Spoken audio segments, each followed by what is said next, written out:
All right, so we have our fourth panel of today, and it gives me great pleasure to give a brief introduction and one addenda to the schedule that for all of you who were involved in the early stages, you will note that we had two speakers arranged and scheduled for today's fourth panel, but unfortunately Professor Hammer had to withdraw because of an urgent situation at home, so he wasn't able to travel to be with us. But he may participate in in what we will discuss on day 2 about the post-conference publication project. So we'll be staying in touch. But I do want to introduce today's panel. And we have a terrific opportunity for a bit of extended discussion, both of the original presentation as well as comments from Dr. Maté, and inviting all of you to be thinking about the questions that you might want to pose to these two, as well as drawing on your thoughts from the previous 3 sessions. We're going to do this on both days, so you have another time built into the schedule on day 2 with our last session, where we'll discuss the outcome of this conference, and especially invite all of you to think about cross-panel comparisons and questions. So with that in mind, and with a bit of a prompting from you to be able to think about questions ahead of time, I introduce to you now Dr. Regina Polak, comes to us from the University of Vienna. She's an assistant professor in the Department of Pastoral Theology. It's very interesting to read your fields of study and to think about this notion of the revival of religiosity in contemporary Europe, and I think many of us are witnessing similar phenomenon under different demographic groups in the United States, and perhaps we might find out about that in East Asia. She has been chair of the Department of Practical Theology, and as I say, will be giving us a talk on this context of religion and migration. Commenting on her paper and presentation will be Paola Maté, who is a university lecturer in comparative social policy and a governing body fellow at the European Studies Center, St. Anthony College in Oxford. Dr. Maté will be coming to us twice to Stanford. We have the privilege of welcoming you again a little later in the fall term to be giving your own paper on the context of immigration in France. Dr. Maté teaches on education policy and public governance, or has been teaching in those subjects, first at LSE, and is the author of multiple publications on welfare organization and welfare governance, and we're very pleased to be able to allow both of you a bit of extended comment. Dr. Polak.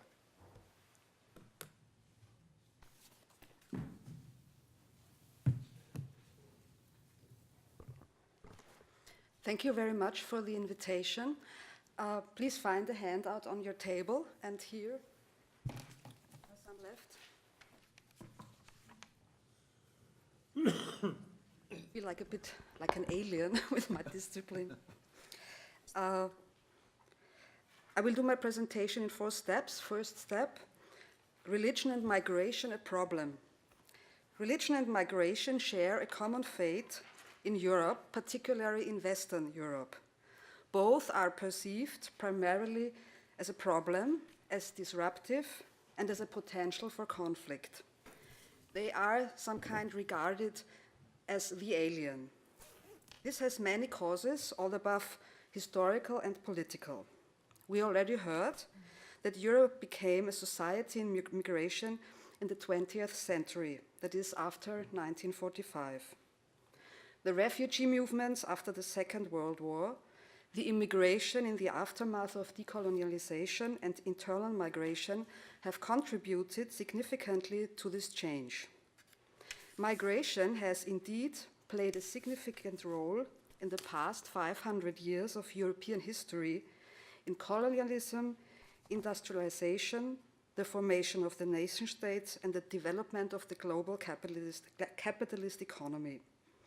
But migration has often been associated with expulsion, deportation, violence, and injustice. This was and is often kept silent and still has not been adequately handled in terms of its collective impact on the present. Migration, therefore, probably remains full of negative connotation to this day. It is a reminder of guilt and evokes shame about the past. Nonetheless, over the course of European history, migration was a major factor in the exchange of ideas and values, cultural and religious traditions, and has contributed significantly to the human and cultural development of Europe. Since the 1970s, migration in Europe has had primarily economic motivation. We heard about this today. Right now, I perceive two contradicting developments in Europe. On the one hand, there is a rise in various forms of a phenomenon what I will call humanophobias. That means xenophobia, racism, anti-Semitism, and Islamophobia. In this context, migration is seen as more of a problem than as an opportunity. On the other side, in the recent years, there has been an attempt to rethink this in education, in the social sciences, in art, culture, and in the economy. So humanophobia and attempts to find new ways of living together in diversity increase at the same time. As a result of migration, many countries now have more diverse and pluralistic societies than they did a generation ago. Given the growing ethnic and religious pluralism on the continent, Europe is being challenged to learn new ways of living together while recognizing difference. And I think this is the main question: how can people live together considering difference as a resource, as a potential? Despite the fact that Europe has always been a continent of plural societies, the often forgotten and repressed memories of violence and oppression against minorities, especially ethnic and religious minorities, still cast a long shadow over the present. This can be observed particularly in the political attitudes and discourses which do not seem capable of recognizing pluralism and difference to the extent necessary in a contemporary society of migrants. Xenophobic attitudes remain part of the collective memory of many Europeans. Religion has always played a key role in this context. Remember Christian anti-Judaism, the persecution of the Protestants and other religious minorities. They are just a couple of examples. Many Europeans see religion as a problem and as a source of conflict, especially in Western Europe. Especially for the European elites, Europe is seen as a secularized continent. But the secularization thesis, which says that religion would disappear as societies become more modern, is now upheld by fewer sociologists of religion. There are theories of pluralism, Robert Wuthnow, individualization, Grace Davy and Danielle Hervieux-Léger, or contingency by Hans Joas. And these new theories serve as correctives or even replace the secularization paradigm. Although Europe is secularized, it cannot be described as non-religious. Granted, in certain regions, such as Scandinavia, France, Britain, the Netherlands, the Czech Republic, and East Germany, there has been a radical breakdown of traditional religious practice and continuous growth in people who identify themselves as religious, as non-religious, a-religious, or atheistic. But Europe has its share of what I would call new spiritualities that stand as signs of a religious revitalization, or at least an increased awareness of and a reference to religion. In addition, 2/3 of Europeans have constantly identified themselves as religious since the 1980s, even if the semantics behind its identification is undergoing a significant process of transformation. Migration is playing a key role in the transformation of the religious landscape in Europe. On the one hand, the religion of the migrants has ignited a public discussion about religion in general. On the other hand, the majority of migrants understand themselves as religious. The majority of migrants, however, are Christian, not Muslims, as the public, political, and academic discourse would suggest. In the aftermath of 9/11, religion once again became a factor in world politics. As a result, religion has since been treated in Europe, or to be more precise, in the European Union, primarily as a political and social problem. In Europe, the issues of migration and religion are linked mainly with Islam. The religious other, the ethnic and socio-economically poor are lumped together, and Islam is identified as being the other, even the alien. This is a thesis from José Casanova. Second step, religion and integration. In the academic discourse, religion is linked especially with the question of whether religion promotes or inhibits integration. And studies show that religion can be both integrative or disintegrative. The effect of religion depends on many factors.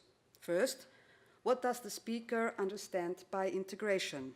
One's view of migrant religion depends on whether one understands integration as assimilation, acculturation, or accommodation, or thinks in a multicultural or inclusive model. What about the legal and the political frameworks for migrants, including the legal status of their religious practice? What is the relationship between negative and positive freedom of religion? And what is the relationship between the state, the churches, and the religious communities? And what have been the historical, cultural, and religious traditions in the receiving country with regard to handling religious pluralism and diversity? Integration will succeed only to the extent to which the receiving society gives the migrants structured public and social space, as well as political and cultural participation, and also structurally recognizes diversity. These are exemplary factors among the migrants, both individual and society, which must be considered, aside of the migrants. With what understanding and experience of religion are people coming to their new home? Which religions are coming into contact with one another? Here, the plurality and the heterogeneity within each religion must also be considered. What existing religious institutions or community organizing greet people upon their arrival in the receiving country? Martin Baumann, famous religious scientist, Swiss, showed that depending on the social conditions and the socially favored religious beliefs, a religious bond can have a disintegrative effect. This is, if the receiving society continues to treat migrants with persistent rejection and discrimination, ethnic and religious communities can mutate into isolated minorities. This isolation is closely related to legal and social discrimination and rejection. Based on my research, I now work to promote a model of inclusion instead of the former concept of integration. The concept of integration has become controversial in the social sciences due to the political misuse of the idea. The inclusion model, however, offers a differentiated epistemic possibility. It has its origins in research into inequality and queries those conditions that lead to inclusion and exclusion. The so-called excluded people are understood as part of the system within the processes of inclusion and exclusion take place, not as a vis-à-vis. Constitutional conditions and changing social and political inequality are thus the center of attention and make it possible to identify social and political problems that affect the whole society, the whole system. And this makes it possible to identify the processes and structures, institutions and actors that act towards or against inclusion in society as a whole and their relationship to religion. If you look at religion and migration question in this way, it often becomes evident that the so-called integration problems are neither related to migration or religion.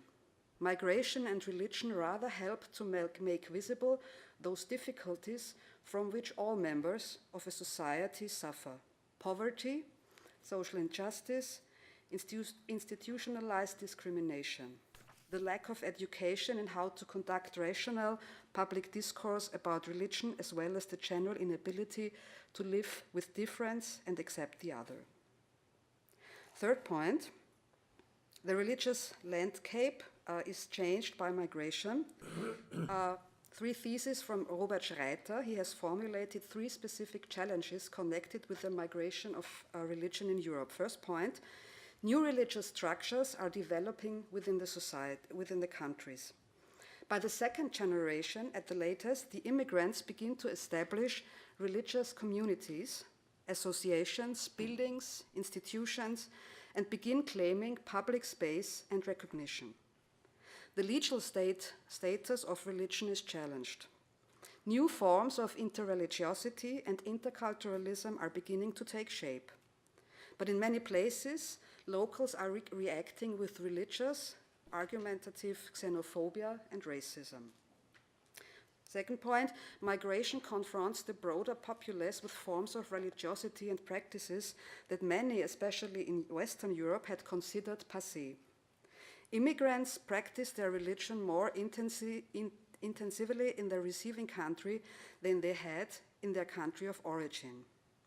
For many, religion serves as a stabilizing element in the migration process, but many are turning to religion in response to their experiences of exclusion in an effort to protect their identity. In particular, Pentecostal churches and churches of African origin, whether in Birmingham, Rotterdam, or Copenhagen, trigger ambivalent feelings among the local population, not only because they are reminiscent of one's own religious past, but also of the colonial past, which one seeks to forget. Refugees and poor immigrants remind Europeans of what Robert Schreiter calls unsavory part of their past. Often this evokes a defensive response. Third point, migration also creates new hybrid forms of religiosity. Across Europe, foreign priests are conducting worship services in local parishes. New forms of religious practice arise. Migrant religion is accepted by other oppressed or even elite minorities to form new identities. Migration makes it necessary to see religion in a global context and reflect on it from that perspective. The last point, the genuine theological approach. Christianity sees itself as a historical religion. Therefore, all social changes always affect faith, theology, and church. The worldliness of the Christian faith and the sense of responsibility it has for the world means that the topic of migration must be considered. Migration has always been intimately associated with Christianity, both on the basis of its biblical theology and its history. The biblical books were created to a large extent in the context of migration. In the Old Testament, the revelation of God took place in the context of exile, expulsion, migration, the experience of otherness, and diaspora. These events were used and processed as learning experiences, and biblical theology is some kind of theology of migration. Migrant identity has become a part of the creed. The own experience of suffering becomes empathy for the other, realized in the commandment of hospitality and a distinct protection for foreigners in the law. This culminates in the commandment to love the alien, the stranger, the other as oneself. When an alien resides with you in your land, Leviticus 19:33, you shall not oppress the alien. The alien who resides with you shall be to you as the citizen among you. You shall love the alien as yourself, for you were aliens in the land of Egypt. The New Testament is also permeated with the experience of migration. Jesus travels as an itinerant preacher in Galilee. His life begins with the flight of Egypt, and his life is characterized by homelessness. This homelessness is also made into an obligation for his disciples so that they can proclaim the kingdom of God. The early Christians saw themselves as strangers and foreigners and aliens and exiles. Hebrews first letter of Peter and other biblical texts. Therefore, migration also obligates today's Christians to reformulate their self-understanding and practice in the horizon of migration. From the perspective of faith, migration is a sign of the times. It changes humankind's self-awareness, and humankind can experience the presence of God in a new way. That means in the diversity of cultural expressions within creations, but also in the call for more justice. There is, the point of the Old Testament and the New Testament is that there is no salvation, no spiritual salvation without a world of justice, of material justice. The Roman Catholic Church issued an instruction taking this view in 2005 entitled Erga Migrantes Caritas Christi.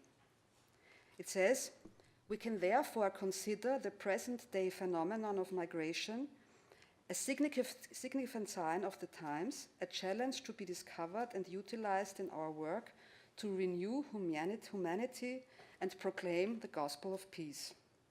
Sign of the time means a gift and a task in one. Migration is therefore a locus theologicus. That means a place where believers can live faith and theology anew and develop a deeper understanding of the revelation. In this process, they can perceive God in a different or even in a new way. The contribution of theology to society and the social sciences can consist of collaborating on a global narrative that recognizes and speaks of migration as potential. In such a narrative, migration could be seen as one of the central gifts and tasks of humankind today. Migration can serve to help all people to perceive the inner solidarity, deep connection and unity of all people, and learn to live with each other in multiplicity and diversity in just and good human community. Central to this commitment to justice, recognition of difference, and the promotion of participation. These are the central topics. This new narrative can only be developed together with the migrants. That means, and this is the special task of practical theology today, to ensure that the voices of the migrants themselves get a hearing in theology and science, politics and society. I would like to finish with one quotation from interviews from one of my research projects. Catholic religion teacher from Croatia, who has been living in Vienna for 20 years, asks, when the inspector for religious instruction came to my classroom, she praised me afterward for how good my German was. Not a word about what I actually taught. How long do I actually have to live here before I am not treated as a migrant? Thank you very much.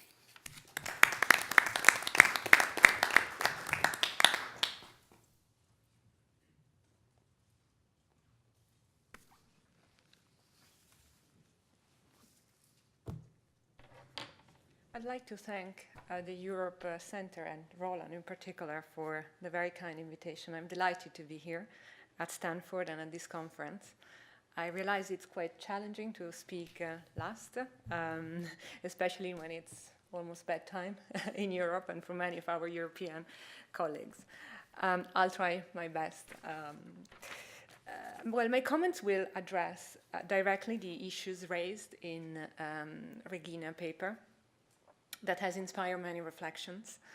I will also take the liberty to draw from empirical examples from my own research and the European country that I am most familiar with, which is France. But by no means I wish to monopolize the debate on this specific case. I've also been invited to expand my comments a bit further to include my own research, so I'd be quite happy to do that. Well, the paper's main suggestion is that, I quote, many Europeans see religion as a problem and as a source of conflict. Now, this claim is built upon the factual observation that religious diversity in Europe has now become a reality, and it is, there is an increasing, religious diversity is increasing rapidly in connection with migration. And the paper, I think, is a rare combination of a high-level abstraction and normative propositions, with also an appetite for empirical details, and so I thought that was a very fascinating paper. Now, the paper could have elaborated a bit further, I think, and explain a little bit more explicitly what are the mechanisms that transform this increasing religious diversity in Europe into an open conflict. I mean, how do we go from religious diversity as a reality into actually open conflict? And in my view, this is quite a crucial question, which I would invite you to elaborate a little bit further on. If we accept that religion in Europe is now a source of conflict, what are the actors that are involved in this conflict, that drive this conflict? What are their vested interests? So perhaps it's my fault, I'm a political scientist, but generally I think the paper focuses heavily on contextual, sociological factors, but I think it would also benefit from looking into the role of political agency and political actors involved in this conflict. And again, I think this is quite a relevant question with specific relations to the claim advanced in the paper that, again, I quote, this shadow, referring to the conflict, is becoming darker, especially with a marked Islamophobia. Now, this claim remains unsubstantiated in the paper, and again, I would like to invite Regina to expand a little bit further on this claim. Now, secondly, what I find really, really intriguing, really interesting in this paper is the role that religion plays in Europe. Well, I mean, I use Europe as Regina refers to in this broad category, because we need to keep in mind that there are marked national differences. But anyway, I think what is really most interesting is that the role that religion plays as an element of self-identification and differentiation and diversity, instead of the ethno-racial category, which we find in other regions of the world, and which is predominant, for instance, in this country. So this is quite, I have to say, this is intriguing, how religion has become in some European countries more than others an element of differentiation and self-identification. Now, I think a very useful case to illustrate this point would be the case of France. As you, most of you would know, France has the largest Muslim population in Europe, and religion is an important element of the definition of otherness. Now, religious differences have existed in France before, but religious differences distinguish the old immigration, the Italian, Polish, Russian immigrants, from the new immigration associated with Muslim. Now, I'm not really sure whether we could apply the same logic to other European countries. I would just like to learn more about this. Perhaps you could refer to the Austrian case and wish to expand on that. But to what extent is then the French case illustrating the point that you're making, that religion is now the most important element of differentiation? I mean, to what extent is the French case representative of what you refer to as Europe? Thirdly, although the paper is concerned with the contribution of theology to the discourse of migration, and in the end, I really I thought it was very interesting to engage with the proposal of a new narrative, global narrative of solidarity. I think it is quite difficult to underestimate, in my view, that the definition of the problem of migration in terms of religious otherness has direct implication for state policies. I think it is, in other words, in the context of past and existing state government policies in national member states, which seem to me to depart from a global narrative of solidarity in some cases. I mean, how feasible is the implementation of the model that you are proposing? I have no answer to that, and I wish I could share your optimism, but I would like to challenge that, given the existing state policies. And we have already in Europe, I think, witnessed state-driven policy responses to these so-called conflict, the perceived conflict that you're referring to. So I think, in my view, I hope future research will move beyond ideological propositions and discursive narratives. And also, it might be fruitful to look at what governments do to resolve these conflicts, to respond to these conflicts. So I think looking at policies and what governments do has also an impact on how we frame the question and how we frame the narrative. For instance, again, if I may then return to the case of France, well, the most recent policies of diversity in France have focused on re-establishing a neutral and secular public space. So secularism, which is translated as laïcité in French. So, but secularism is about protecting the state and public institutions from religion. Thus, a secularized continent can be viewed, it is viewed by some political elite and policymakers and scholars as a solution and not as a problem. I mean, you pose it as a problem in your paper, but I wonder whether you could also engage with the other side of the argument, which it could also be perceived as a solution. So one would argue provocatively that Europe as a secularized continent may be the solution to increasing religious animosities and conflicts.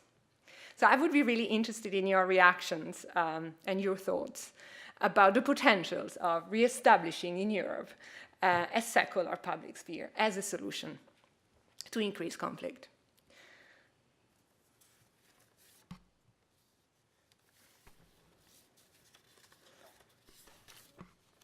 Fourthly, in the last part of the paper, you discuss the potentials of migration, migration as an opportunity. And the paper advocates for the creation of a global narrative that views migration as a gift, that helps us to, I quote again, to perceive the inner solidarity, deep connection and unity of all people. Now you refer to the Catholic Church, 2005 Erga Migrantes Caritas Christi, and other doctrinal texts, mainly Christian and Catholic. Whether one shares these aspirations or not is not the matter here. So, but I think I have two questions regarding this Christian doctrinal underpinning of the inclusion model that you propose. Well, first, again, the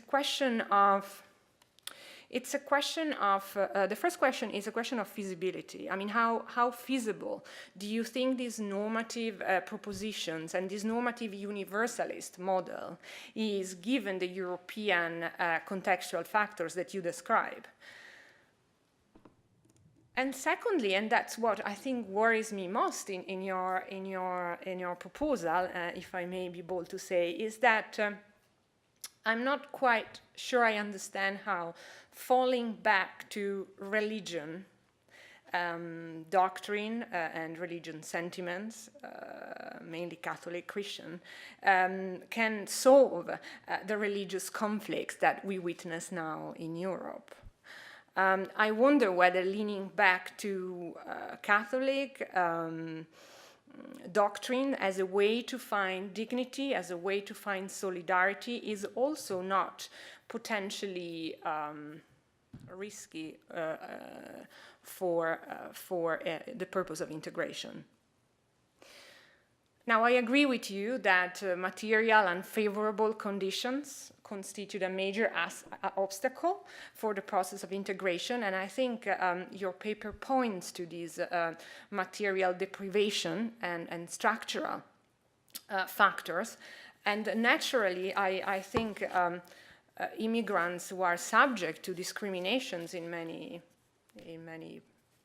places, and they are subject to high unemployment, they're subject to racism and poverty. Certainly they seek Muslim cultural and religious practices to protect them. I have spent some time in France. I was in France this year conducting fieldwork in schools for my new research and new monograph. And I am quite convinced that religious practices become instruments of solidarity. For instance, Muslim youth, Muslim young men and women in particular, find comfort and dignity and identity in their religious practices, because they are discriminated in the public sphere, or so they feel they are, and so they retreat into a private protective ward made of cultural and religious practices which are familiar to them, familiar to their ancestors. Now, this is called, in France, this is called this phenomenon of retreating to a private comfort zone. It's called l'Islam tranquille, the quiet Islam. And I worry, and I really worry that this retreat into the private comfort zone of religion might actually discourage participation and engagement in the public sphere. So that's why I am quite skeptical about underpinning any proposal of global solidarity with Catholic religious doctrines. Well, before I finish, I also would like to, again, close with a word of skepticism about what you refer to as this darker side of the conflict. And just a word of caution as well about characterizing Europe as a continent, swept by religious wars. I think, for instance, again, I can only speak for the cases I know I'm more familiar with, but the controversy, for instance, over the ban in France, over the veil in schools, in France, in 2004, a law was enacted to ban, to restrict the display of all religious signs in public schools, primary and secondary. It's unique in Europe. No other European countries has actually enacted a law to do so. But anyway, that controversy over the ban in schools has been inflated, in my view, significantly by the media. And I think I look forwards, actually. I think we'll have a paper tomorrow on the role of the media, and so I look forwards to that. But I think the media, certainly in France, have exaggerated somehow, and they have concentrated on this single issue of the display of religious symbols, rather than the multi-layered and the complex definition of laïcité and citizenship. So immigrants are, in France, defined as Muslims in the public discourse. But again, this identification has been also highly driven by the media. The immigration, for instance, Islam has become, in France, the metonym for the question immigrée. And religion has been transformed, the centrality of the question of religion, I think, is also partly due to how the French media have, to the role of the French media in shaping, in framing the public debate.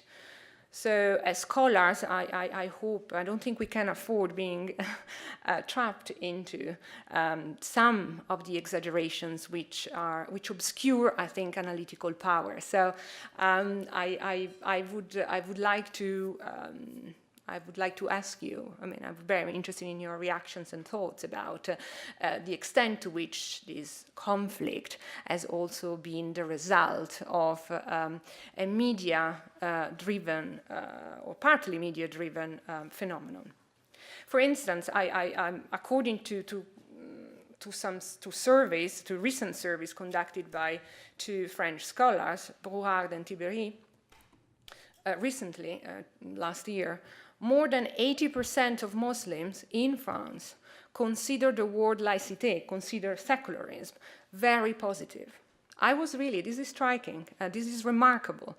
The reality, I think, is that the great majority of these new French citizens from immigrant background support the principle of secularism because they realize that it protects the neutrality of the public space, and it also protects religious pluralism. Well, I'll stop here, as I trust there will be many, many questions for Regina from the audience.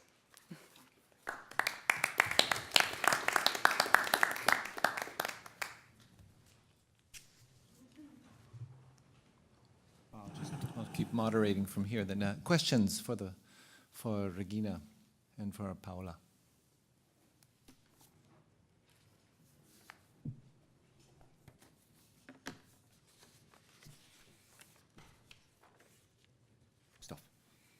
Thank you both for your presentations and contributions. I have one, it raises a lot of questions, and I'm wondering if the connection between religion and migration or integration is well observed by approaching it in a way where we put in the middle the conflictual dimension. Because I would say that if we look on empirical research, especially in intergenerational change, we can observe that the transmission of religion may be one element, one very important element for identity stabilization and success in the case of traditional integration research. So to say, you have a good socialization with strong values and you will succeed in access to society. But at the same time, the research will show that there is a change, a deep change in the meaning of what this religion and religiousness is. So I think one focus could be to look on these changes, because finally, as you mentioned, Regina, migration, integration are processes. This is something which is going on. So also religiousness is something which is not stable, which is in move. And this leads me to another point.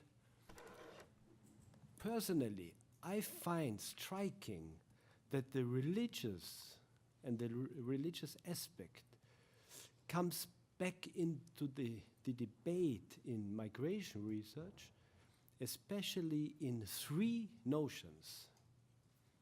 One is haraga.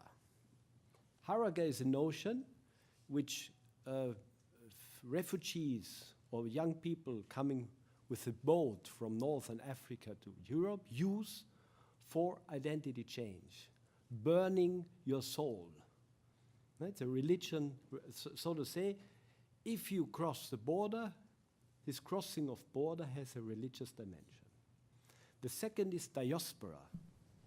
It is very interesting that in recent migration research, we shift from the integration notion to diversity, and the diversity notion is linked with the experience of diaspora.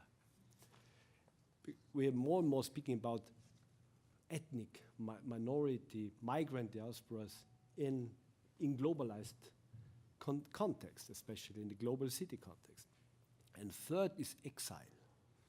And this is interesting because you mentioned France, Paula. And in France, for example, the hidden religious experience of young people in, if we make it more, so to say, stereotypical, in the suburbs, in the banlieue, it is an experience of being exiled, living in exile.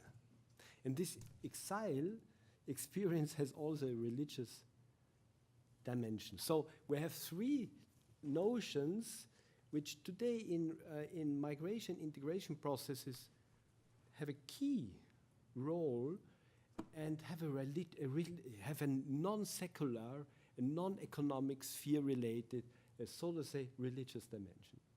This is this crossing a border, changing identity in some conditions, diaspora, right? Because diaspora means being related back to your home country, have a kind of utopian wish to go back, and exile.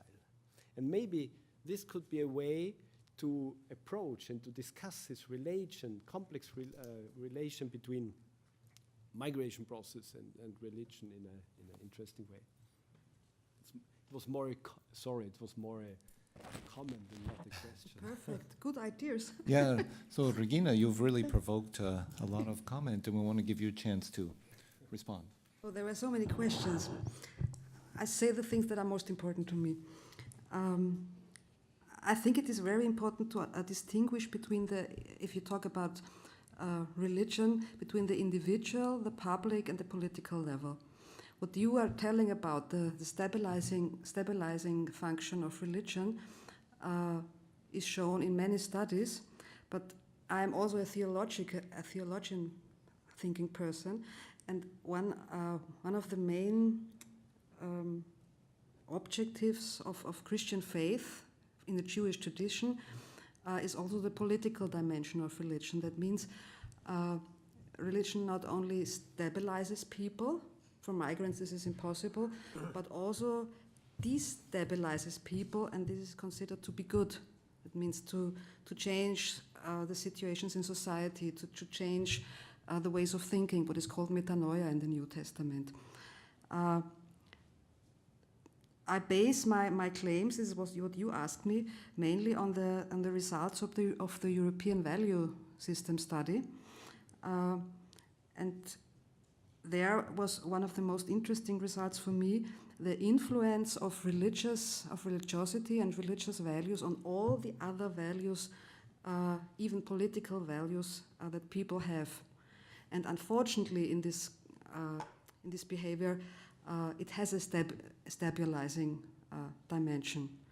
That means the more religious people consider themselves, the more conservative they are in political dimensions, and the more authoritative they are, and the more strict they are, or the more they avoid, the xenophobic they are, and this, from a theological point of view, I consider this to be a problem. You asked me also after the actors. Thank you for these very important questions. And I think it's hard to identify them right now, because the religious field, this is a concept from Pierre Bourdieu, is changing right now in a great way. And for Europe, this is a new situation, because what is to be considered religion has always been, or has for a long time been defined by the Christian churches. In Austria, for instance, by the Catholic Church. And now this is changing, and the Christian churches lose their monopoly defining what is religion, and so you have a lot of actors defining what it is. The law, the sciences, the normal people, the esoteric movement, the new spiritual movers. That means that there has started an intensive debate on what religion means. Religion is a concept that has been developed in the 19th century. It's a European invention, because in former times religion just meant cult, practicing. And so people start to think, to rethink what means a religious life, what means religious thinking, what means to live in a religious way. I think one of the main reasons for the changing processes, the transformation dimensions, are historical ones, which leads to the situation that you cannot speak of the Europe if you talk about religion. I mean, the situation in France is completely different to the situation in Austria. In Austria, we have a law which a high appreciation of positive religious freedom, and a cooperation model where the state funds religious institutions, organizations. There is religious education and teachers paid by the state, completely different to the French situation. And the main historical reasons, Daniel Hervieux-Léger wrote about this. I think this complete new situation in Europe, that there is a generation without no hunger, and that makes people freer. And so they are not, the churches have problems to suppress their people. You know, if you look at the history, hunger was a main, it's not my idea, it's the idea of Daniel Hervieux-Léger. Hunger was one of the main factors. The churches could have so much power on the people, on the poor people, with vertrösten, with saying to them that the salvation will be in heaven. And so the way faith is lived today is becoming completely different because of no hunger, than the democratic revolution, which makes people independent from the churches. People get freer. They want other things. They are critical. They don't have to be members any longer. They can go away if they don't like it. And all these are the dimensions of the transformation process, for instance. Yeah. If I could just take my prerogative to ask a question or one observation, especially in your last point and following up on Christoph's points here. What strikes me in thinking about your talk in combination with many of the talks we've had today, and I think some we can anticipate for tomorrow, is that in some cases we're looking at immigration or immigrants themselves as part of a phenomenon, versus in this case we're discussing immigrants as with agency. That is, and it's surprising to me, I didn't anticipate it in this topic, because I had assumed that we would be looking at the piety of people as sort of organic to their origin or their upbringing, but instead we're looking at the possibility of choice or of decision of what stance one takes towards one's perhaps religious origin or the origin of one's religion in the new community. And my question for you is in relation to what I learned actually from an essay that I included in an anthology written by a scholar of Islam in Europe, Bassem Tibi, from Germany, in the German context. And in a nutshell, his argument for his community, for the community of practicing Muslims in Europe, and especially in his context in Germany, was a call for identifying with what he called a civic Islam, or a public faith in the tradition of Islam, and that one could combine it personally with a private Islam, but that these would be distinct, and that in this case, the civic Islam was consistent with Paola's reference to the French civic republicanism. That is a sort of a citizenship, a theology that is the underpinning of a civic republican citizenship. And I'm wondering if this is a bit of what you were driving at in the Catholic capacity for inclusion. But it depends on what you understand by secularization and secularity. I think that to be religious and to be secular must not be two things that exclude each other. I don't think that the French model is the future. It's one European model, but if you look at the Eastern European countries, and they are overseen in the academic discourse very often, I don't think that this laicistic model would work in Orthodox countries.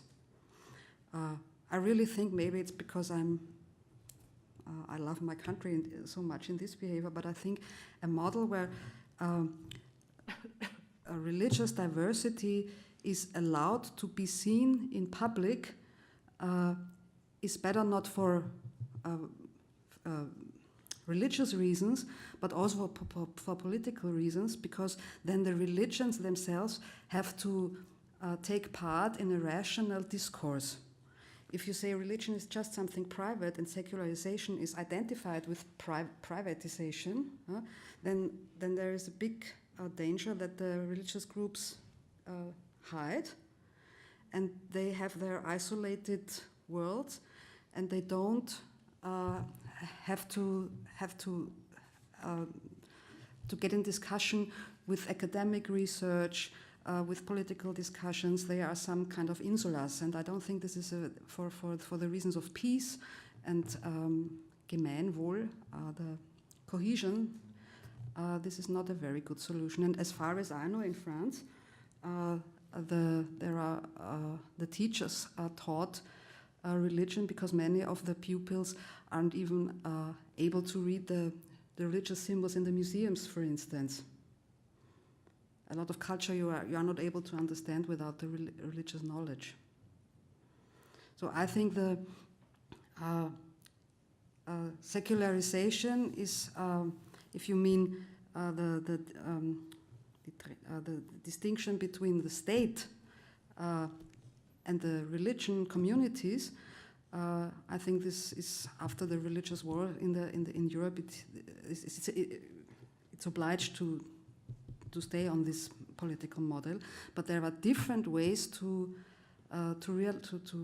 realize them, and that is also what I would say to your question: the normative dimension. It's a problem if a Catholic person talks like that, because Catholic Church has betrayed its own Catholic tradition, and Catholicism means that diversity is appreciated as a high value.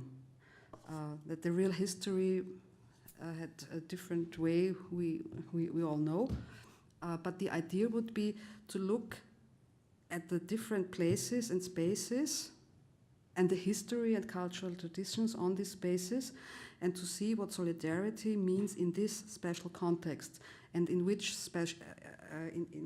way a secular and a religious attitude could be combined.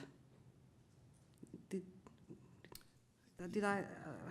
Very, very much so. I just would add that I would call myself a secular person as well. You mean that there are things? fair enough. Yeah. There are things that you do not need God to explain them. Sure. Yeah. And I think the argument. Just rational. That's right. And I think the argument that I was citing, and it's not mine, but from this essay, is a kind of a third way. So you were discussing the binary, or the problems with the binary contrast between the secular and the religious, and I think this notion is of a theology for the public sphere, versus, in addition to, a piety in the private space, and possibly in addition to the secularism of public policy. I mean, Jürgen Habermas, for instance, yes, said that it would be necessary for this religious communication and the theological discourse in the public space that the churches learn to translate religious speech into secular speech, but the other way around. And this is a learning process that could be implemented for the future.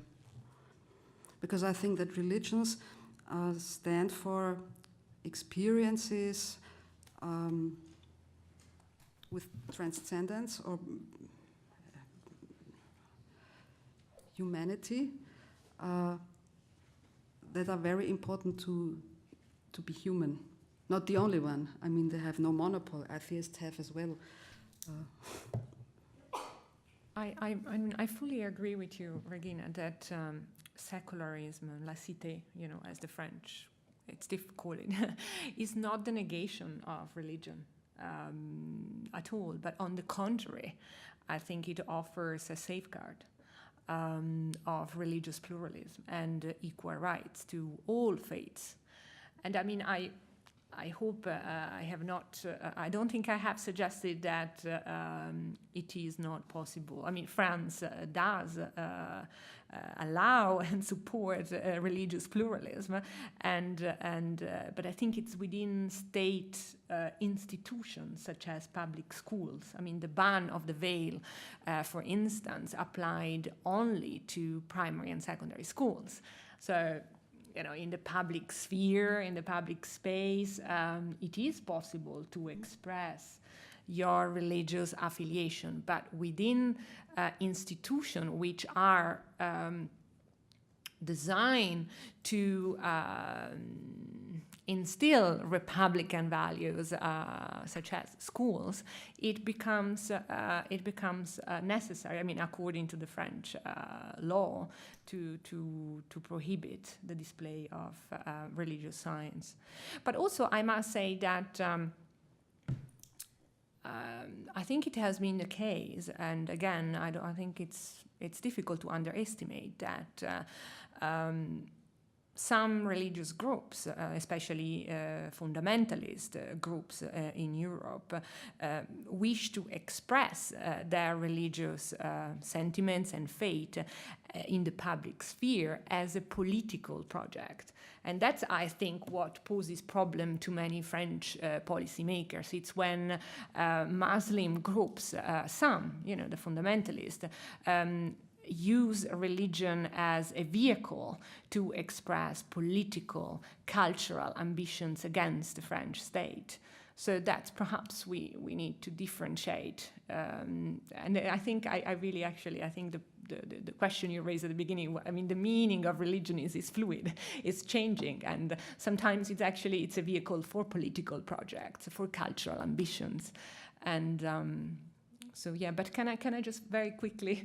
I think you raise another important point, the fact that migrants live in exiles, and I think that's a very good point. I mean, urban segregation, especially in France, but not only there, is an important contributing factor to the strengthening of religious sentiments. The French banlieue indeed are ghettos, however, I must say that data shows that there are marked variations within the banlieue across, in terms of religious sentiments, across age groups and across gender. So, in fact, religious sentiments are stronger among the 18-24 age groups and among men, young men. So it's actually the second generation which is having the strongest religious sentiments. So I think urban segregation is indeed, I think, a contributing factor, but there must be something else. But again, I mean, among the audience, we have actually a leading expert on France, Jonathan Lawrence. So I think tomorrow he's presenting a paper, and I'm sure that will illuminate some of these debates. I completely agree that it is a problem if fundamentalistic groups have political ideas and try to realize them in the public sphere. But my question is if putting them back in private rooms is the real solution. And I don't think it is, because it would be better to reinforce on religious education, which all the human rights say.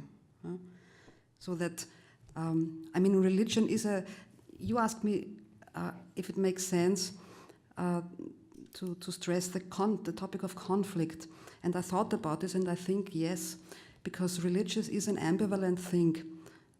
As history shows, it considers himself to be something that helps people to live and promises salvation on the one hand, and really helped people to live in a better way, but on the same time, religion is a source, has always been a source of violence and suppression.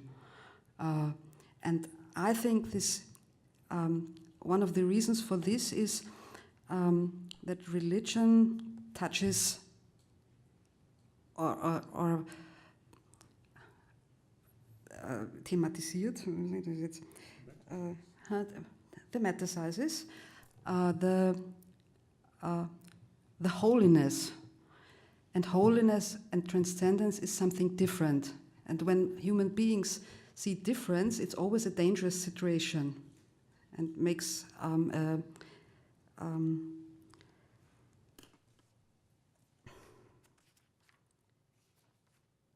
you are confronted with the other. In any religion, you are confronted with the other side of life, the other side of existence. Religions say that there is good and there is evil, and these are all provocating dimensions, and so it has conflict in itself. And I think that this conflict is, and I don't think that conflict is something bad per se, and if you do not want to become the immanent conflict within religion to become dangerous in a political way, you have to put it in the public sphere, and you have to discuss it in a as rational way as possible. It's not, religion does not promise harmony. Yeah.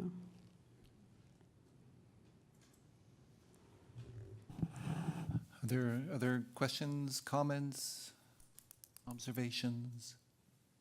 I Jonathan? have a question, not knowing very much about Austria, whether or not you observe any partisan differences in the approach to Islam. I mean, it's been 100 years now since Islam is an official religion in the country, which is by far the longest of any European state.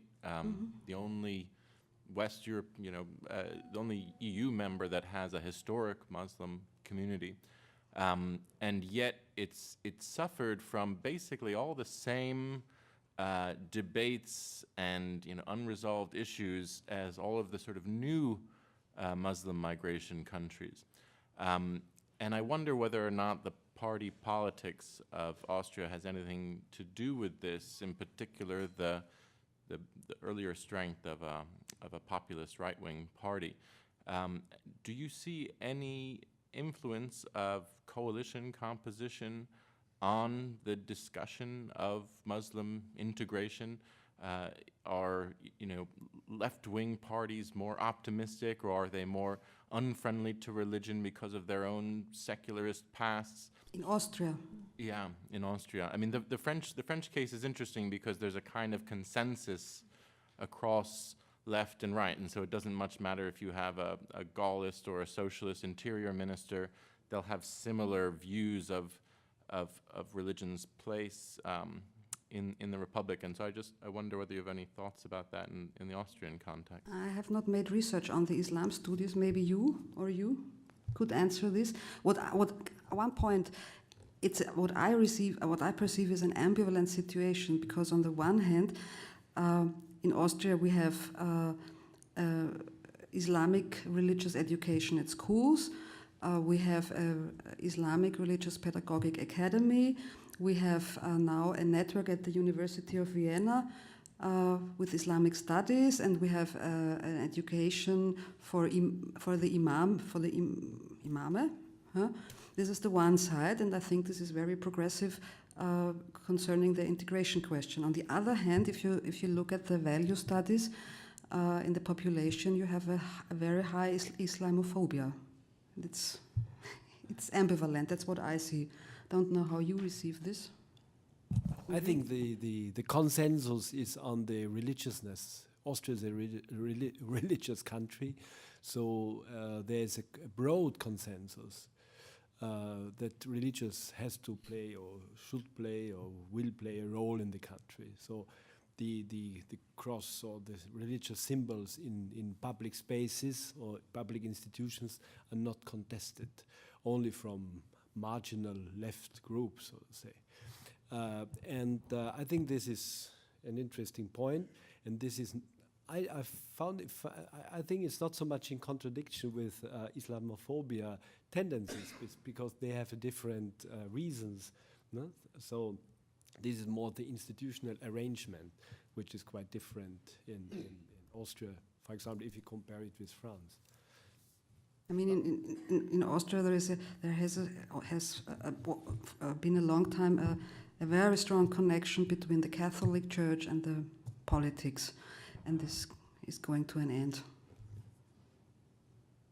Yeah, and in the content analysis we conducted about the representation of migration and migrants, we can see that there's a good connection between Islamophobia and the issues of the right-wing party. So if they thematize these topics and these issues so that the media is reporting about it, the tabloid media in Austria.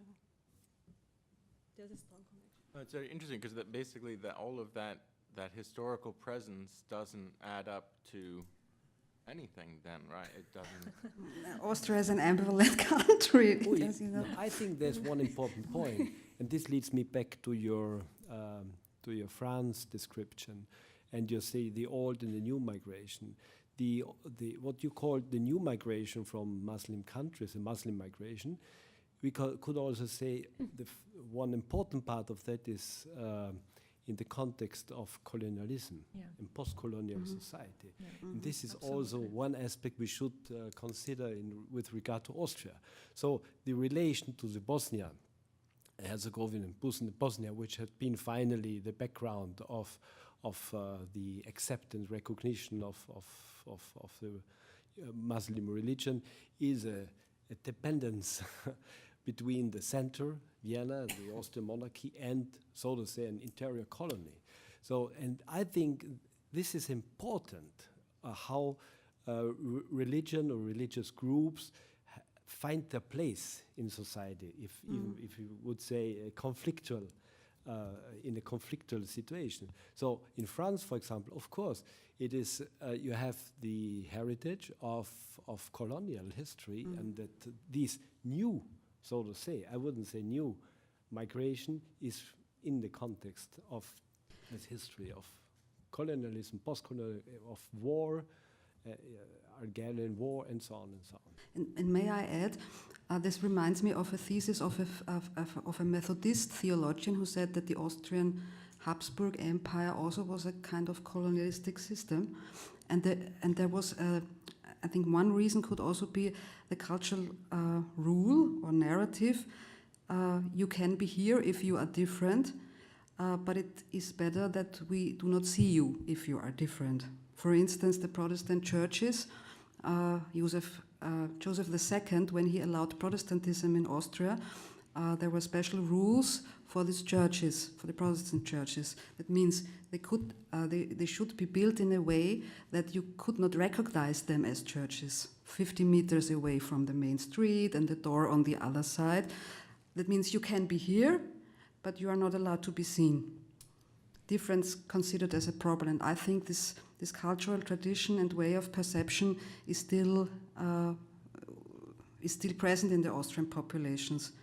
The Muslims can be here, but please, if you are here, don't show too obviously that you're different. And the process nowadays is to learn and to rethink this. When I was in San Francisco going with the buses, it was a completely different feeling because I felt it's just normal to be different, you know. And this would be a political aim, if I may say. I learned this from Adorno. When he wrote, it is important to learn to be different without fear. And he wrote this in a political, democratic context, not just on the meso or the micro level. Further thoughts, further interventions at this point? I'll shift over here to the official microphone. Please join me in thanking Regina and Paola for wonderful and for extending your material to use our time profitably. And I want to thank all of you so much for the participation, presentations thus far. It really, I hope you feel the way I do, whets my appetite for tomorrow. And speaking of appetite, we do have our dinner this evening, so calibrate your watches back to West Coast United States time for getting your stomachs ready for the dinner this evening, and the very special discussion following the talk by Timothy Garton-Ash. Practical concern, so we thought, thanks to Karen Haley, that we thought you need a little TLC on your way back to the hotel after such a long day. So we have a private shuttle for you waiting outside right now, out the front steps, to take you back to the hotel. And then that same shuttle will bring you back here at, I think it's 6:40. It's in your packet. Straight back here for the dinner, then the shuttle will take you home after dinner. So without further ado, look forward to seeing you this evening.